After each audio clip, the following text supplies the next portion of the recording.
आज का प्रातः क्लास है 10 जनवरी 1969। बाप बैठ समझाते हैं ज्ञान और भक्ति के ऊपर।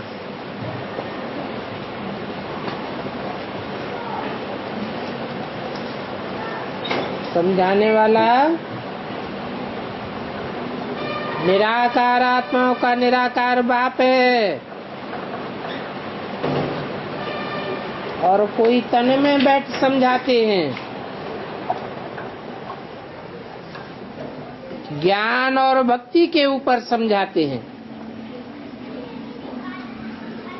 ये तो बच्चे समझ गए हैं, भक्ति से दुर्गति होती है, और सतयुग में भक्ति होती नहीं है। सतयुग में तो ज्ञान भी नहीं होता है।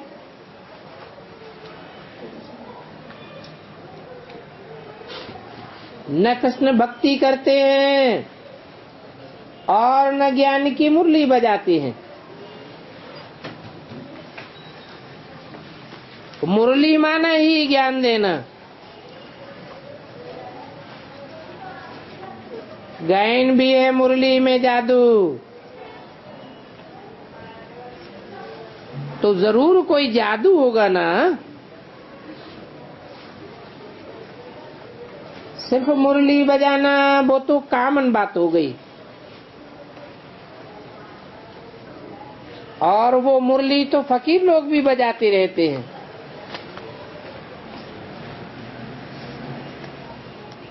उनकी मुरली में ज्ञान का जादू नहीं होता।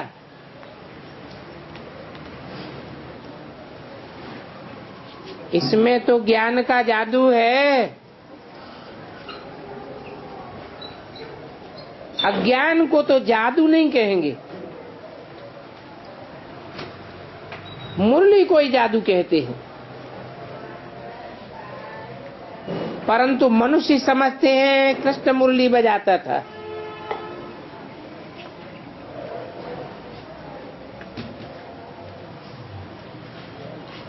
उन कृष्ण की बहुत महिमा गाते हैं, परंतु बाप कहते हैं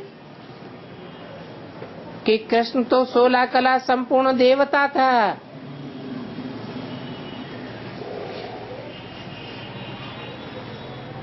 नर को 16 कला संपूर्ण नारायण बनाने वाला बाप है।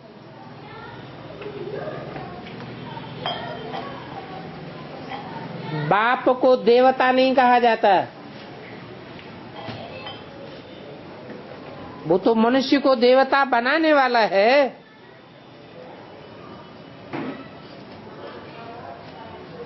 कृष्ण तो मनुष्य भी था,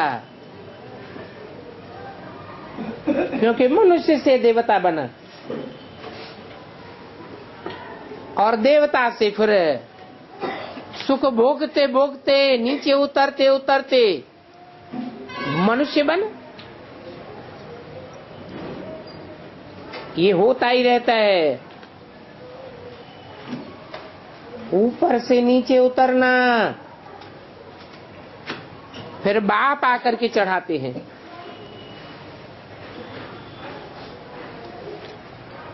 सृष्टि भी नीचे गिरती है, दैवी सृष्टि होती है, फिर मनुष्य सृष्टि होती है, फिर राक्षसी सृष्टि हो जाती है।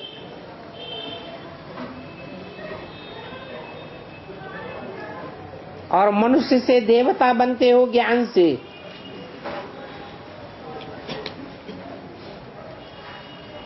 ज्ञान सिर्फ एक बाप से आता है,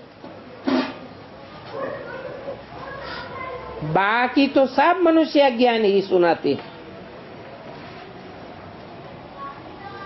जब सतयुग है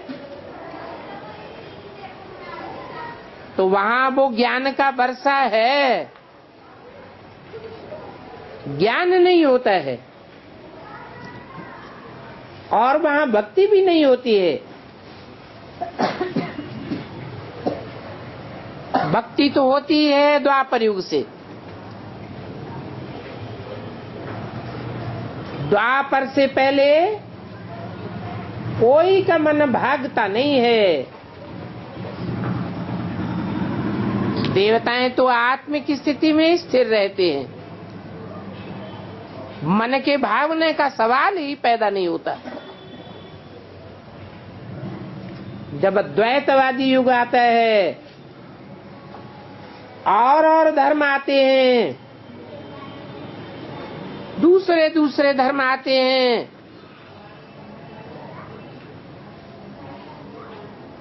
तब बुद्धि पलटा खाती है। जबकि देवताएं भी मनुष्य बन जाते हैं और मनुष्य को हमेशा विकारी कहा जाता है। मनुष्य निर्विकारी होगा तो उसे देवता कहेंगे।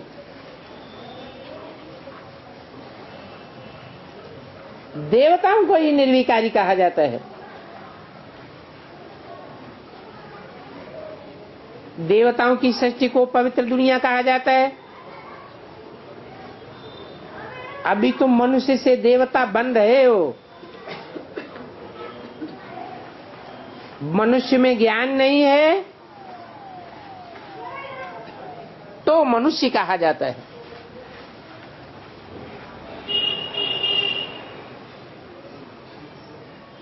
ज्ञान अधूरा है,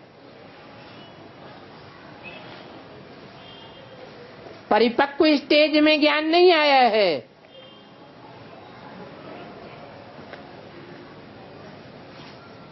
ज्ञान की पराकाष्ठा हो जाए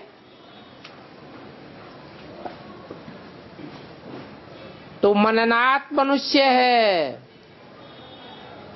जो मनन चिंतन करने से मनुष्य कहा जाता है, वो मनन चिंतन करने की भी दरकार नहीं रहती है। जब मनुष्य में ज्ञान है तो उनको देवता कहा जाता है। ज्ञान तो क्या, ज्ञान की पराकाष्ठा है।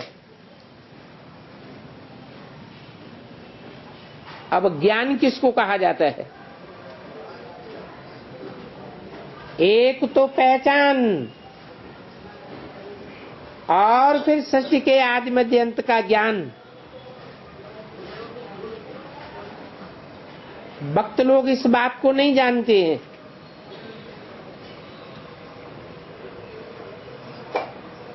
तुम, हम और ये दादा भी कहते हैं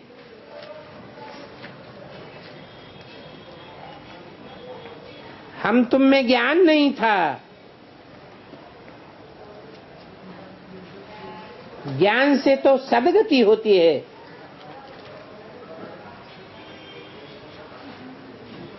काहे की सद्गति होती है?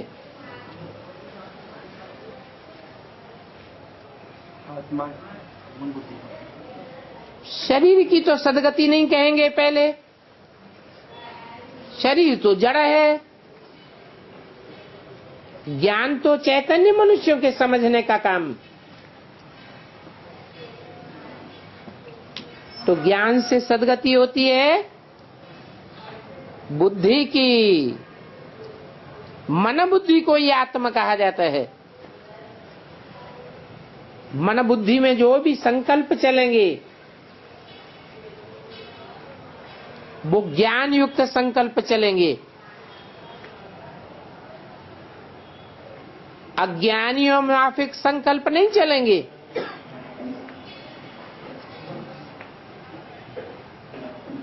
तो कहेंगे बुद्धि की सद्गति हुई, आत्मा की सद्गति हुई। फिर भक्ति होती है, उनको कहा जाता है दुर्गति। जैसे कि बुद्धि भागती ही रहती है, क्योंकि भक्ति को रात में भटकना होता है ना। ज्ञान को दिन कहा जाता है। और ये बात तो कोई की भी बुद्धि में बैठ सकती है, परंतु दैवी गुण धारण नहीं करते हैं, तो ये धारणा की बातें भी बुद्धि में बैठती नहीं है। दैवी गुण हो तो समझ जाएं कि इनमें ज्ञान की धारणा है। ज्ञान की धारणा होगी तो दैवी गुणों की भी धारणा होगी। ज्ञान की धारणा नहीं तो दैवी गुणों की भी धारणा हो नहीं सकती। ज्ञान की धारणा वालों की चलन देवताओं की मिसल होती है। जो कम धारणा वाले होते हैं उनकी चलन भी मिक्स रहती है। फिर भी कम धारणा वालों को आसुर तो नहीं कहा जाएगा।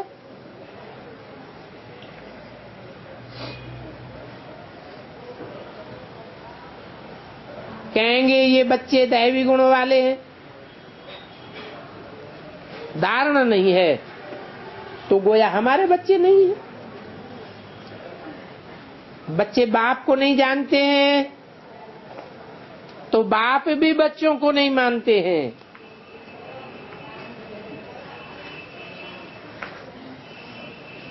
क्या नहीं मानते हैं?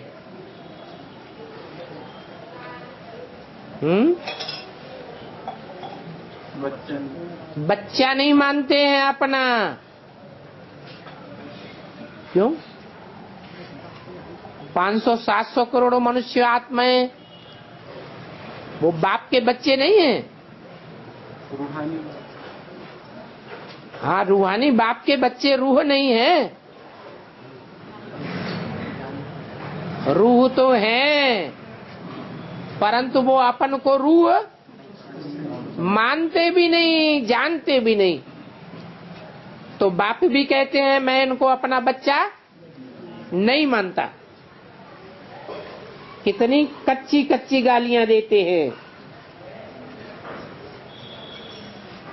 मनुष्य है तो भगवान को गाली देते हैं। फिर वो ब्राह्मण कुल में आते हैं तो गाली देना बंद हो जाता है, क्योंकि ब्राह्मण है ही ब्रह्मा के बच्चे। तो ये ज्ञान का विचार सागर मंथन करना चाहिए। स्टूडेंट विचार सागर मंथन करके ज्ञान को उन्नति में लावें। तुमको ज्ञान मिलता है, उस ज्ञान पर अपना विचार सागर मंथन करने से अमृत निकलेगा।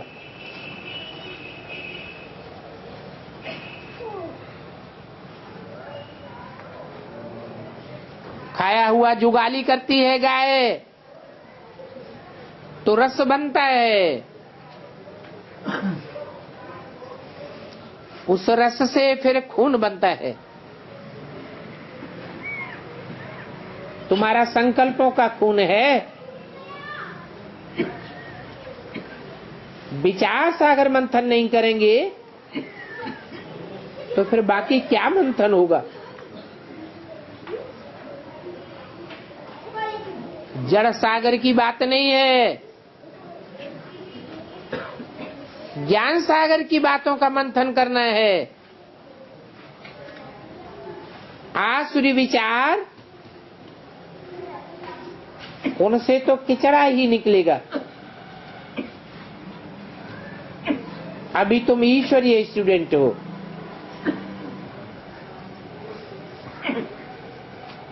जानते हो कि मनुष्य से देवता बनाने की पढ़ाई बाप ही पढ़ाते हैं और अभी पढ़ाए रहे हैं।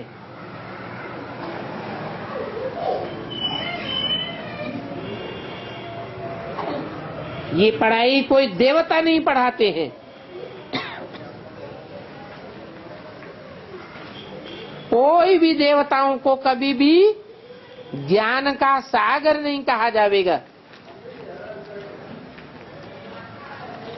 क्यों?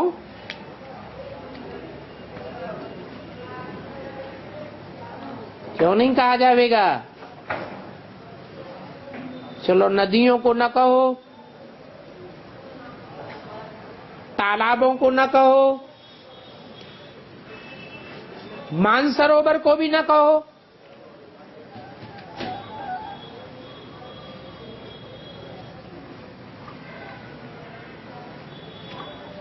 देवताओं को क्यों नहीं कहा जाएगा?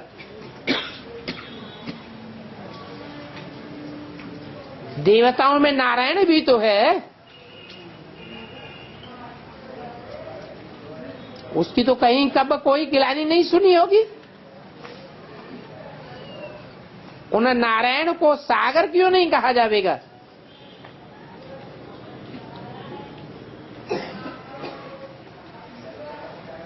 क्योंकि नारायण की तो लिमिट है कितनी? 16 कला संपूर्ण। और सागर की तो गहराई कब किसी ने नाप ही नहीं पाई। सागर तो अनलिमिटेड गहरा है।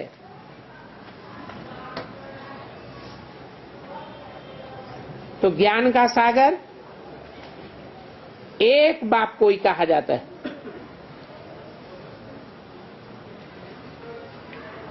दैवी गुण भी ज्ञान से ही आते हैं। ये ज्ञान अभी तुम बच्चों को मिलता है, सतयुग में तो मिलता ही नहीं है। इन देवताओं में दैवी गुण है, महिमा भी गाते हैं, सर्वगुण संपन्न 16 कला संपूर्ण। तो अभी तुमको ऐसा देवता बनना है,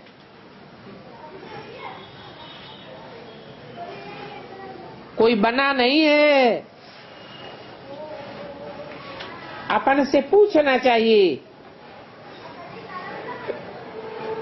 कि हमारे में ऐसे सर्वगुण संपन्न दैवी गुण हैं, कभी कोई आसुरी गुण तो नहीं छलकता? अगर आसुरी गुण हैं तो फौरन उनको निकाल देना चाहिए, तभी देवता बन सकेंगे, नहीं तो कम दर्जा पालेंगे, कच्चे देवता बन जाएंगे। जो कच्चे देवता बनेंगे उनको क्या घाटा पड़ेगा? है? जो कच्चे देवताएं होंगे वो द्वापर युग से और धर्मों के प्रभाव में आ जाएंगे, भारत को, भारतवासियों को धोखा दे जाएंगे। अभी भी शूटिंग पीरियड में धोखा दे रहे हैं और वहां भी धोखा दे जाएंगे। फिर दैवी राज्य में कम दर्जा पालेंगे।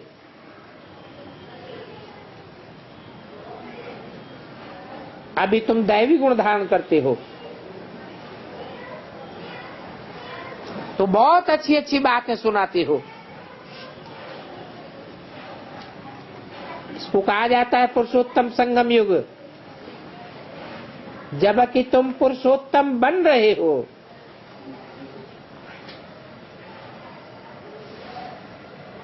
पुरुषों में उत्तम बनेंगे, जरूर पद उत्तम होगा।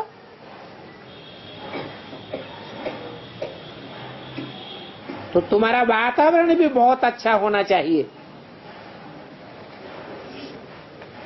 तुम्हारी बात से, तुम्हारी चलन से, तुम्हारी कर्मेंद्रियों से ऐसा कुछ भी झलके नहीं जो वातावरण में गंदगी फैल जाए, वातावरण अशुद्ध हो जाए, वातावरण में क्रोध के कंपन फैल जाएं। कभी भी छी बातें नहीं निकले, नहीं तो कहा जाएगा कि ये कम दर्जा पाने वाले हैं, क्योंकि वातावरण से झट पता लग जाता है।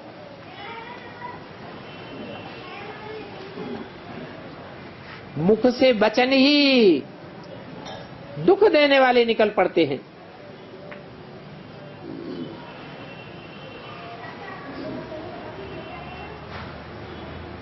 बच्चों को तो बाप का नाम बाला करना है, तो सदैव मुखड़ा हर्षित रहना चाहिए। नहीं तो जिनका मुखड़ा हर्षित नहीं रहता है, लटका हुआ रहता है, उनको बाप का बच्चा नहीं कहा जाएगा। जैसे कि ज्ञान है ही नहीं, तुम्हारे मुख से सदैव रतन निकले। ये लक्ष्मी नारायण देखो कितने हर्षित मुख है। इन्होंने आत्मा ने पूरा ज्ञान धारण किया था, तो मुख से ज्ञान रतन निकाले होंगे। रतनों से ही सुख मिलता है, तो कितनी खुशी रहती है। ज्ञान रतन जो तुम अभी लेते हो, वो रतन फिर सच्चे हीरे जवाहरात बन जाते हैं।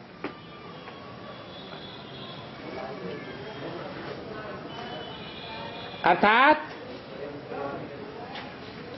ये ज्ञान रतन ही तुम्हारे सच्चे मोती हीरे बन जाएंगे। ये माला कोई हीरे जवाहरातों की नहीं है, इन रत्नों की ही माला है। मनुष्य लोग वो रतन समझ लेते हैं, फिर अंगों में पहन लेते हैं, परंतु इन ज्ञान रत्नों की माला इस पुरुषोत्तम संगम युग पे ही पड़ती है।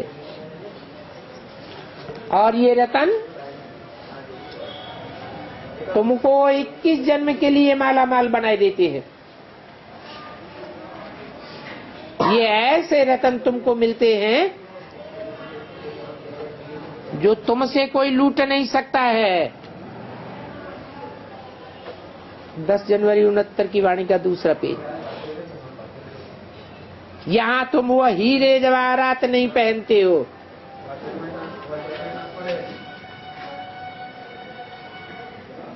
और यहां अगर पहनेंगे भी तो झट कोई लूट लेगा।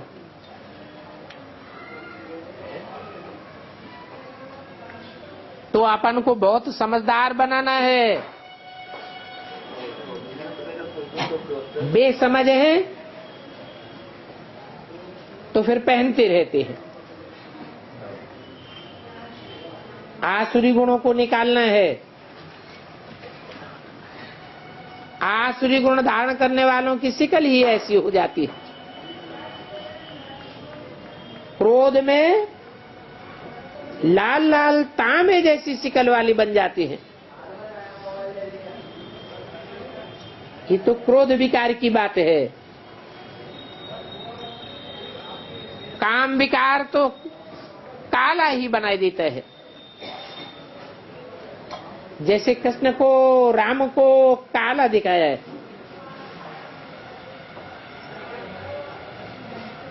विकारों के कारण ही गोरे से सांवला बन गया। तुम बच्चों को हर एक बात में विचार सागर मंथन करना चाहिए। ये पढ़ाई बहुत धन कमाने की है। तुमने सुना होगा कि क्वीन विक्टोरिया का वजीर जो था वो पहले बहुत गरीब था। स्ट्रीट लाइट में पढ़ाई पढ़ता था।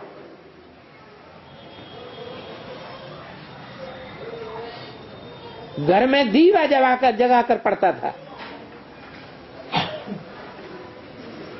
परंतु उसकी पढ़ाई तो कोई रतन नहीं देने वाली थी। तुम तो जन्म जन्मांतर के लिए रतन धारण करते हो।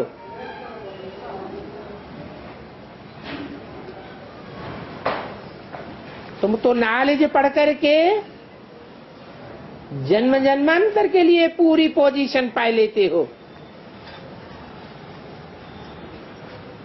तो बताओ, पढ़ाई काम आती है या पैसा काम आता है? ये पढ़ाई ही धन है, परंतु वो होता है हद का धन। क्या? हद की दुनिया की पढ़ाई। क्योंकि हद के बाप पढ़ाते हैं, हद के टीचर पढ़ाते हैं, और ये तो बेहद का बाप पढ़ाता है, बेहद का टीचर पढ़ाता है। तो ये बेहद का धन है तो दोनों ही पढ़ाई। अभी तुम समझते हो कि बाप हमको ये बेहद की पढ़ाई पढ़ा करके विश्व का मालिक बना देते। वो अल्पकाल क्षण भंगुर की पढ़ाई है, क्योंकि एक जन्म की प्राप्ति भी नहीं पूरी कराती। दूसरे जन्म में फिर नए सिरे से पढ़ना पड़ता है। और यहां तो एक जन्म बाप पढ़ाई पढ़ाते हैं और जन्म जन्मांतर काम आती है। वहां नई दुनिया में तो धन के लिए पढ़ाई पढ़ने की दरकार ही नहीं। वहां तो अभी के पुरुषार्थ से अतिचार धन मिलेगा। वो तुम्हारा धन अविनाशी बन जाता है। उन देवताओं के पास तो बहुत धन था। फिर देखो, कोई कमाई करते थे क्या? फिर जब वाम मार्ग में जाते हैं, अर्थात रावण राज्य में आए हैं, तो भी शुरू में देखो कितना धन था। जब मंदिरों में ही इतना धन लगाते थे, तो न राजाओं के पास कितना धन होगा। कितने ढेर के ढेर मंदिर बनाए हुए हैं। फिर बाद में मुसलमानों ने आकर के कलयुग में लूटा। कितने धनवान थे। तो आजकल की पढ़ाई से कोई इतना धनवान नहीं बन सकता है। जो युगों युगों तक धन काम में आवे। अभी तुम तो समझते हो कि हम कितने ही ऊंचे पढ़ाई पढ़ते हैं, जिससे हम यह लक्ष्मी नारायण जैसे बनते हैं। कृष्ण तो न ज्ञान को जानता है, न भक्ति को जानता है। तो इस पढ़ाई से देखो मनुष्य क्या से क्या बन जाते हैं। गरीब से साहूकार बन जाते हैं। अभी भारत कितना गरीब है। साहूकारों को तो फुर्सत ही नहीं है। उनको अपना ही अहंकार रहता है कि हम फलाना साहूकार हो। परंतु इस ज्ञान में तो अहंकार आदि मिट जाना चाहिए। समझना चाहिए हम आत्मा हैं। आत्मा के पास तो धन दौलत हीरे जवाहरात कुछ भी नहीं है। बाप कहते हैं कि देह सहित सभी संबंध छोड़ दो। आत्मा शरीर छोड़ती है तो कोई कितना भी साहूकार हो, सारी साहूकारी खत्म हो जाती है। कि आत्मा साहूकारी ले जाती है? नहीं ले जाती है। फिर जब नए सिरे से पढ़ते हैं, धन कमाते हैं, फिर धनवान बने, या तो फिर दान पुण्य अच्छा किया होगा तो साहूकार के घर में जन्म लेंगे। तो कहते हैं ना, ये 5 जन्मों का फल है। 5 जन्मों में इन्होंने ऐसे कर्म किए हैं, नॉलेज का दान दिया है, अथवा कॉलेज, धर्मशाला आदि बनाई है, तो उसका इनको फल मिल जाता है। परंतु अल्पकाल के लिए फल मिलता है, 1 जन्म के लिए मिलता है, सदा काल के लिए तो नहीं मिलता। ये दान पुण्य भी यहाँ किया जाता है। वहां सत्युग में तो ये भी नहीं करते, फिर भी सत्युग में अच्छा ही कर्म होता है। क्या होता है अच्छे से अच्छा कर्म वहां? आत्म की स्थिति में सदैव रहते हैं, उससे प्रकृति का वातावरण भी सुधरा हुआ रहता है।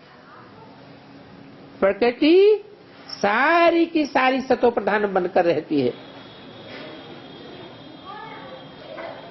तो जरूर अभी का वर्षा वहां मिला हुआ है,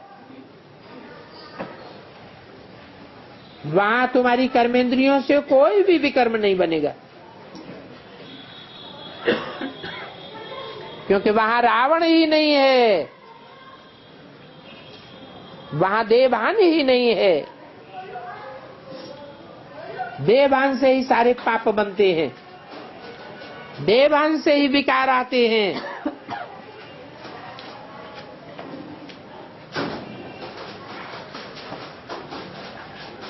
तुम्हारा भी कोई विकर्म नहीं बनेगा।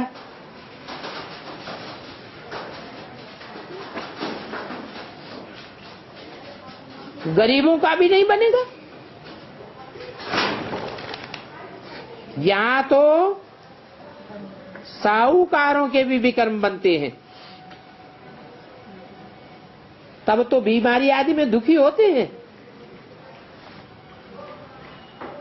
और विकारों में जाने से तो विकारी कर्म ही बनते रहते हैं। विकारी भी कर्म करते हैं तो वो विकर्म बन जाता है। और वहां नई दुनिया में तो तुम विकार में जाते ही नहीं हो। कोई भी कर्मेंद्रियों से अथवा वाचा से विपरीत कर्म करते ही नहीं हो, तो विकर्म बनेगा कैसे? तो सारा मदार कर्मों पर है। ये विकार माया रावण का अवगुण है, जो मनुष्य विकारी बन जाते हैं और फिर अपने को वैसा समझते भी नहीं, समझते हैं कि दुनिया ही ऐसे चलती है। बाप तो आकर पढ़ाते हैं निर्विकारी बनाने के लिए, बाप तुमको भी निर्विकारी बनाते हैं और दुनिया भी निर्विकारी बन जाती है। माया फिर विकारी बनाई देती है और दुनिया भी विकारी कर्म करने वाली बन जाती है। तो अभी रामवंशी और रावण वंशियों की युद्ध चलती है। तुम बाप के बच्चे बने हो और वो रावण के बच्चे हैं।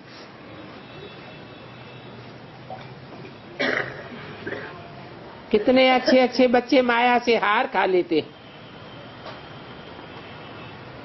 ये माया बड़ी प्रबल है। उन बच्चों का बाप नाम नहीं सुनाते हैं। क्यों नहीं सुनाते हैं? क्योंकि फिर भी बाप की बच्चों में उम्मीद रहती है। नाम सुनाने से तो सदैव के लिए फंक हो जाएंगे।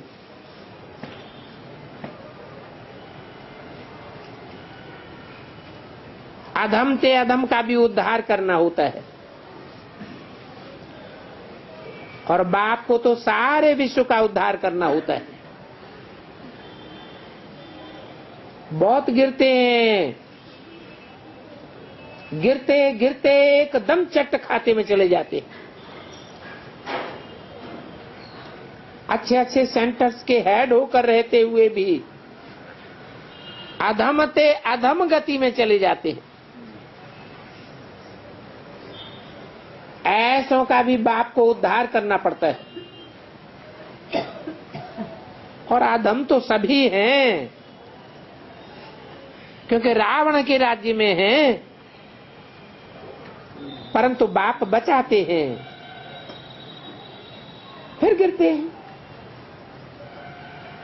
बाप की मेहनत बर्बाद कर देते हैं, तो फिर अधम से अधम बनते जाते हैं।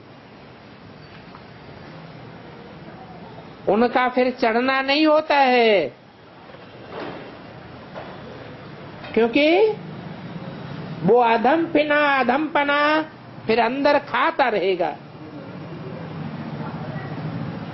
जैसे तुम कहते हो अंतकाल जो स्त्री सुमिरे,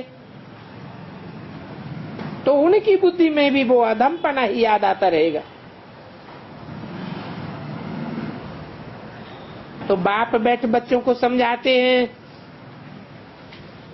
और कल्प कल्प तुम ही सुनते हो कि सृष्टि का चक्र कैसे फिरता है। जानवर तो नहीं सुनेंगे, मनुष्य ही सुनते हैं और मनुष्य ही समझते हैं। जानवरों के लिए तो नहीं कहेंगे। तो मनुष्य ही हैं। इन लक्ष्मी नारायण को भी नाक कान आदि सब वही है जो देवताओं को होते हैं, क्योंकि ये मनुष्य है ना।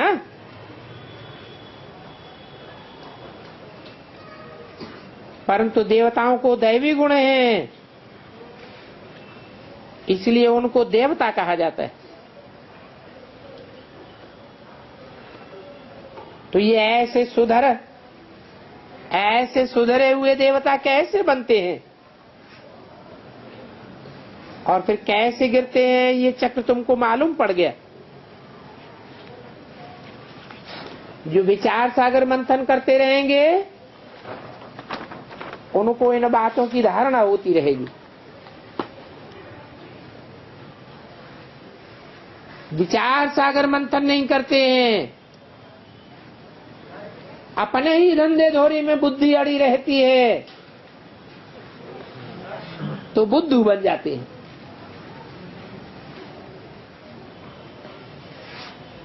दस 169 की वाणी का 3रा पेज।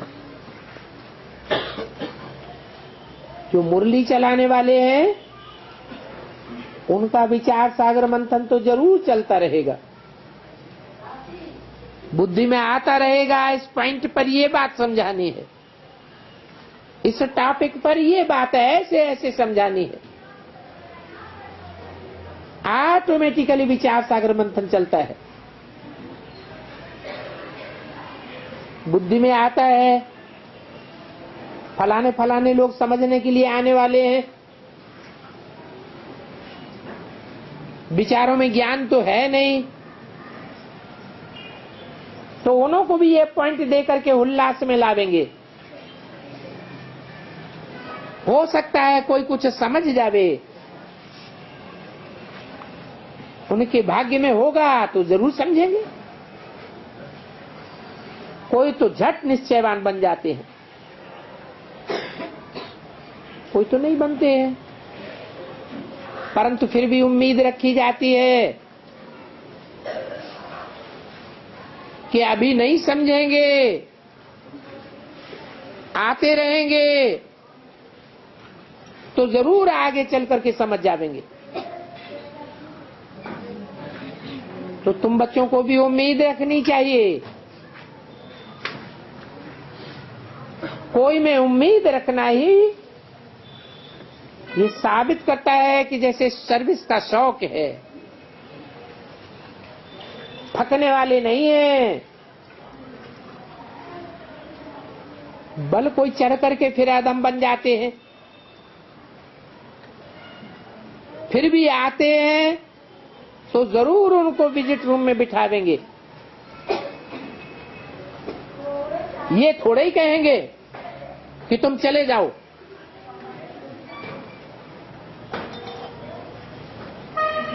जरूर पूछेंगे, आप इतने दिन नहीं आए, कहेंगे माया से हरा ही लिया था। तो ऐसे ढेर आते हैं, समझते हैं ज्ञान बहुत अच्छा था, परंतु हमने माया से हरा ही लिया। क्योंकि बुद्धि में हार खाने की स्मृति तो रहती है ना। भक्ति में तो हारने और जीत पाने की बात ही नहीं होती है। तो बच्चों को ये नॉलेज धारण करनी है। इनका नाम कुछ रख नहीं सकते हैं, परंतु धर्म की बातें हैं, धारणा की बातें हैं, ज्ञान भी धारण किया जाता है ना। इसलिए गीता पुस्तक नाम रखा हुआ है, जो सर्वशास्त्रों में शिरोमणि है। तो जरूर शिरोमणि धर्म की स्थापना करेगी। एक गीता ही ऐसा ज्ञान का पुस्तक है जो सर्वश्रेष्ठ धर्म स्थापन करने वाला है। परंतु वो पुस्तक भी झूठी होने के कारण भक्ति की लाइन में आ गई। वास्तव में तो ये गीता शास्त्र की भी दरकार नहीं है। ये कोई जड़ शास्त्र की बात नहीं है। शास्त्र कहा ही जाता है शासन करने का विधान।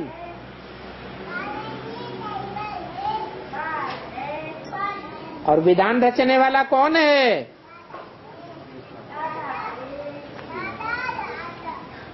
कहा जाता है विधाता। तो तुम सब बच्चे विधाता बाप के बच्चे हो, विधान रचने वाले हो।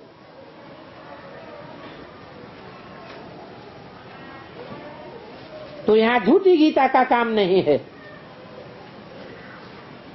हाँ, कोई है ऐसे होते हैं जो संस्कृत में गीता के कंठ याद कर लेते हैं। तो जो भक्त लोग होते हैं उनके मुख से सुन करके खुश हो जाते हैं।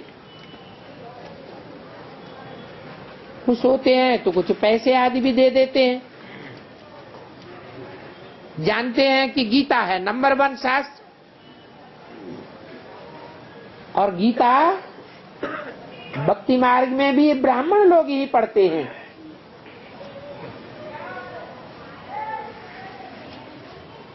वो तो अपने को ब्राह्मण कहते हैं कि हम ब्राह्मण हैं, ब्रह्मा की संतान है। परंतु उनसे पूछो तुम्हारा ब्रह्मा कहाँ है, तो क्या कहेंगे? ब्रह्मा सूक्ष्म वतन में। उनकी तो सारी झूठी बातें हैं। तुम तो सच्चे सच्चे ब्राह्मण हो, तुम्हारा सच्ची गीता पर हक है। और गीता ज्ञान सीखते भी ब्राह्मण हैं, क्योंकि देवता कब बनेंगे? क्या शर्त है? पहले ब्राह्मण बनना पड़े। जब तक प्रैक्टिकली ब्रह्मा की औलाद नहीं बने हैं, पक्का निश्चय बुद्धि नहीं बने हैं, तब तक देवता नहीं कहे जा सकते। और ब्रह्मा नाम तो दिया ही तब जाता है जब भगवान बाप प्रवेश करते हैं। क्रिश्चियंस में, पारसियों में, मुसलमान आदि में ब्राह्मण थोड़े ही होते हैं। ये तो ब्राह्मण ब्रह्मा के बच्चे ही पढ़ते हैं। इन सभी बातों को तुम बच्चे अभी समझते हो। तुम जानते हो कि हमें अलफ को याद करना है। अलफ को याद करने से बेबादशाही मिल जाएगी। तो जब भी कोई तुमको मिले, अलफ अर्थात अल्लाह बाप को याद करो।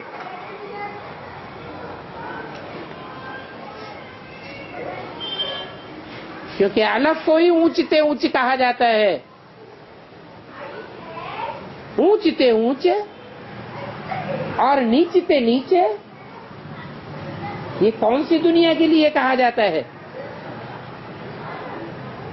ऊंचते ऊंचे, नीचते नीचे निराकारी दुनिया में होते हैं क्या? साकार दुनिया की ही बात है। तो जरूर अलफ अल्लाह साकार दुनिया में हुआ है।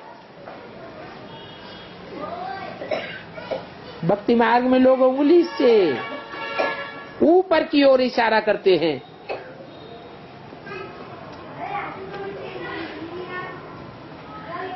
हिंदुओं में कहते हैं कैलाशवासी है, ऊंचे पहाड़ का रहने वाला है। मंदिर भी ऊंचे ऊंचे स्थानों पर बनाते हैं। जैसे जैनी लोग भी, खासकर दिगंबर जो जैनी होते हैं, वो ऊंचे स्थान पर मंदिर बनाते हैं। तो ये अलफ ही अल्लाह है। उस अलफ को एक भी कहा जाता है।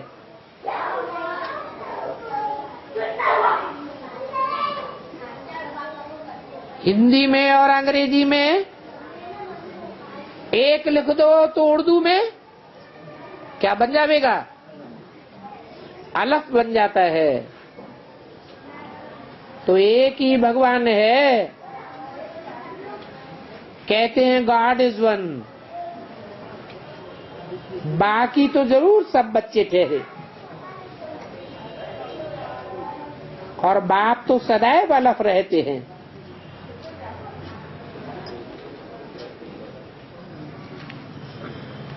वो बे बनते ही नहीं है।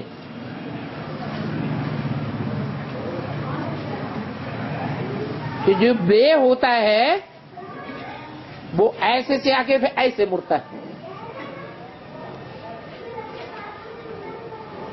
वो तो कहीं मोड़ लेता ही नहीं। तो वो नीचे बादशाही में नहीं आते हैं।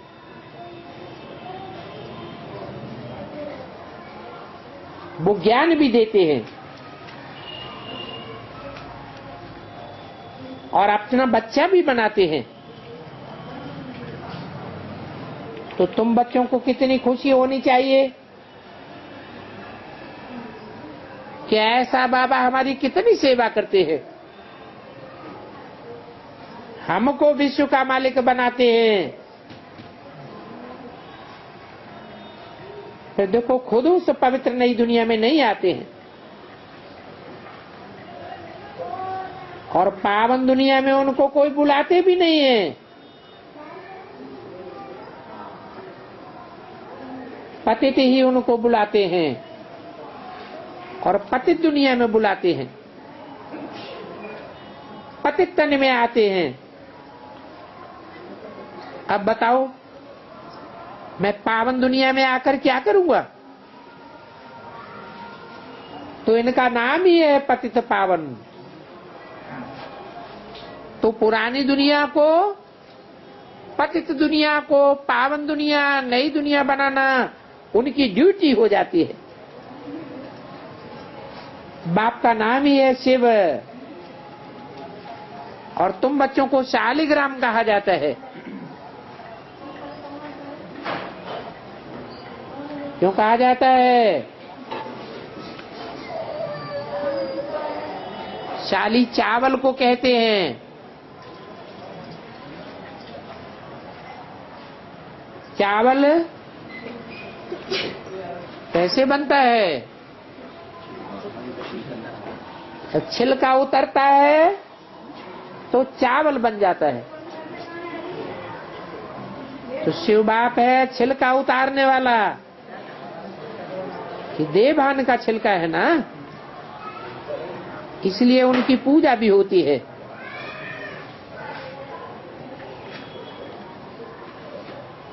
परंतु पूजा करने वालों को कुछ भी पता नहीं है। बस पूजा करने वालों की एक रस्म रिवाज चली आती है,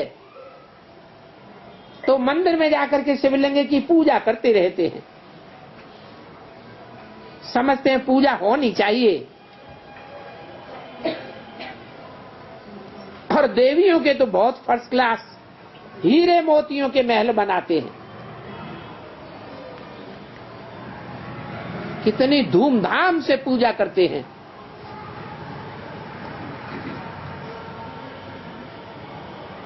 और शिवलिंग तो जहां तहां मिट्टी का बनाया, पूजा की और ये भागे। मिट्टी का लिंग फौरन बनाते हैं, तोड़ देते हैं और भाग जाते हैं। वो बनाने में जैसे कोई मेहनत ही नहीं लगती।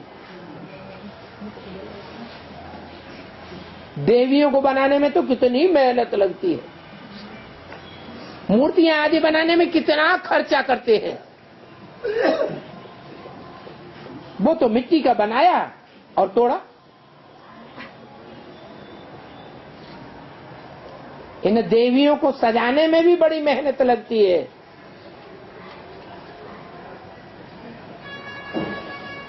और लिंग बनाने में कोई मेहनत नहीं। तो देखो, शिव के बनाने में और पूजा करने में, दोनों में कोई मेहनत नहीं। जैसे कि मुफ्त में सबको मिल जाता है।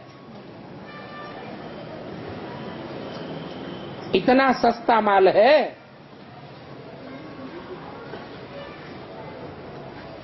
पत्थर पानी में घिस घिस करके, टक्करे खाते खाते गोल शालिग्राम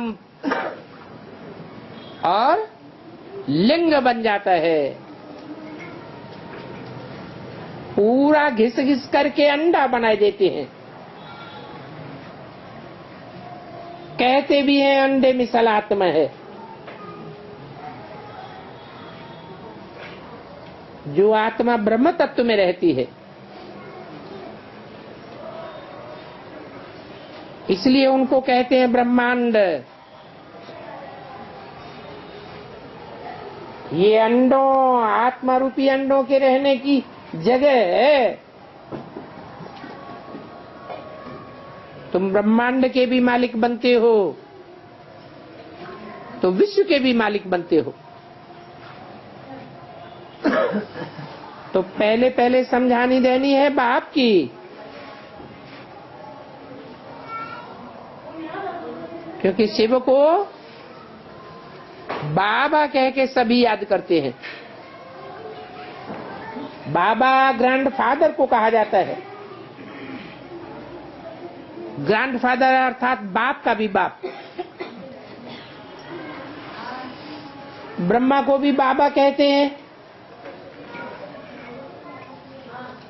प्रजापिता है तो सारी प्रजा हो गई। ग्रेट ग्रेट ग्रैंडफादर भी कहा जाता है। तो ये सारा ज्ञान तुम बच्चों की बुद्धि में अभी है। प्रजापिता ब्रह्मा कहते तो बहुत हैं, परंतु यथार्थ रीति जानते नहीं हैं कि प्रजापिता ब्रह्मा कुमारी ईश्वरी विश्वविद्यालय नाम क्यों रखा है। पहले ब्रह्मा कुमारी विद्यालय नाम था, फिर बदल करके क्या रख दिया, क्यों रखा, क्या कारण हुआ। ये ब्रह्मा किसका बच्चा है। तुम कहेंगे कि परमपिता परमात्मा शिव ने इनको अडॉप्ट किया है। किनको, इनको अडॉप्ट किया है। अरे इनको कह के किस तरफ इशारा करते हैं, ब्रह्मा को। ब्रह्मा किसका बच्चा है, जरूर बाप का बच्चा है। तो प्रजापिता ब्रह्मा कहा जाता है। प्रजापिता शब्द पहले और ब्रह्मा शब्द बाद में। जैसे शिव का नाम पहले और शंकर का नाम बाद में। बाप दादा में भी बाप पहले और दादा बाद में।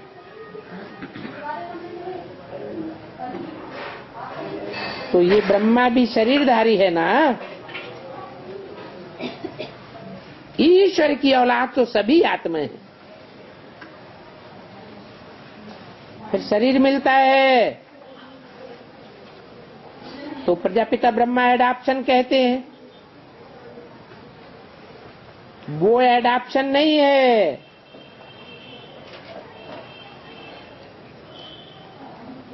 जो हद की दुनिया में करते हैं, ये तो निराकार आत्माओं को परमपिता परमात्मा ने अडॉप्ट किया। वो एडॉप्शन की बात नहीं है। तुमको अडॉप्ट किया है तुम वो ब्रह्मा कुमार कुमारियां, और अडॉप्ट करने वाला कौन है?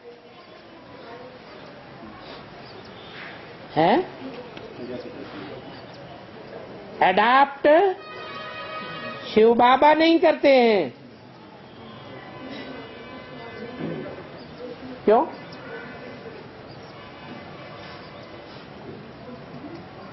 शिव बाबा तो अनादि अविनाशी आत्मा है, और आत्माएं भी अनादि अविनाशी हैं। उनको अडॉप्ट करने की बात ही नहीं। बाकी ब्रह्मा कुमार कुमारियों का अडॉप्ट किया जाता है। उनको अनादि अविनाशी नहीं कहेंगे। सभी आत्माओं को अपना अपना पार्ट, अपना अपना शरीर मिला हुआ है। जो पार्ट बजाना ही होता है। और ये काम अनादि परंपरा से चला आता है। इस परंपरा की आदि मध्य अंत नहीं है। अच्छा, मीठे मीठे रूहानी बच्चों को रूहानी बाप दादा का याद, प्यार, गुड मॉर्निंग और नमस्ते।